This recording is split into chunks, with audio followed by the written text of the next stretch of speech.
کہ بیٹی یہ بسا اوقات انسان کو زیادہ نفع دیتی ہے بنسبت بیٹے کے۔ ایسا ایک واقعہ مجھے ایک دوست سنا رہے تھے، حقیقی واقعہ پیش آیا۔ ایک آدمی فوت ہو گئے، فوت ہونے کے بعد جس طرح کے ایک رسمی اعلان ہوتا ہے، رسمی کہ رسم بن گئی نا، وہاں بھائی ہمارے بزرگ فوت ہو گئے، جس کسی کا لینا دینا ہو تو وہ ہم سے رابطہ کر لے۔ جب کوئی رابطہ کرتا ہے تو پھر پیسے نہیں دیتے۔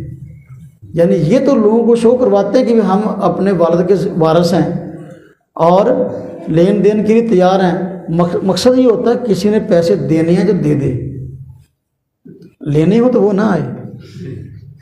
ایسا ہوا، ایک لینے والا ایک اعلان پر پہنچ گیا، اس نے شو یہ کیا کہ میں نے پیسے لینے ہیں، تو اس کو پتہ نہیں چل رہا تھا کہ وارث کون ہے اصل۔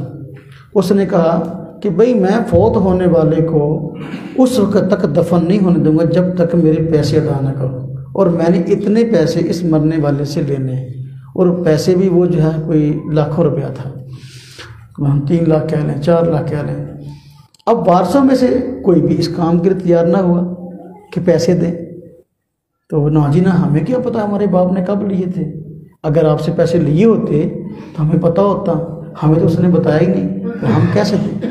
کروڑوں روپے کی جائیداد خود سنبھال گئے، لیکن جب چند لاکھ دینے کی باری آئی تو اب مکر گئے اور کہا کہ ہمیں پتہ ہی نہیں ہمارے ابے نے کب لیے تھے، اور وہ کہہ رہا تھا کہ میں اس وقت تک دفن نہیں ہونے دوں گا جب تک کہ میرے پیسے نہ دیے جائیں گے، آپ نے اعلان کیا ہے۔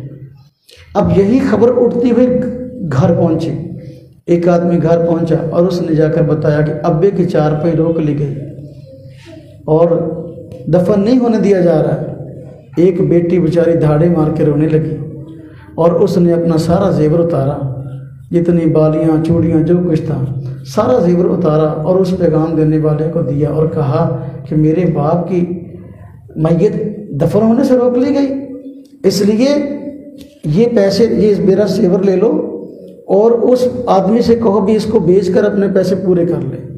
اگر اس کے پیسے پورے نہیں ہوتے تو پھر مجھے بتا دے کتنے کام ہیں، میں زندگی میں پھر بھی دینے کے لیے تیار ہوں۔ میرے باپ کی چارپائی، میرے باپ کی میت کو دفن ہونے سے نہ روکے، میرے باپ کی چارپائی نہ پکڑے۔ اب وہ تو بیچاری، اس کو دکھ آیا نا بیٹی کو، تو بیٹی قبرستان میں موجود تھے، ان کو دکھ نہ آیا، حالانکہ گھر بھی ان کے قبضے میں، جائیداد بھی ان کے قبضے میں۔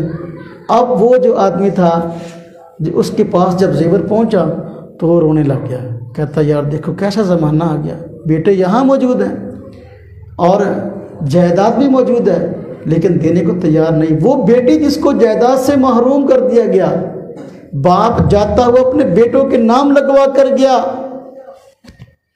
آج صورتحال یہ ہے کہ وہ اپنے باپ سے ہاتھ کھڑا کر کے بھی ہم ذمہ دار نہیں ہیں۔ پھر اس نے کہا کہ بھائی میں نے ان کے باپ سے پیسے لینے نہیں ہیں بلکہ میں نے دینے ہیں۔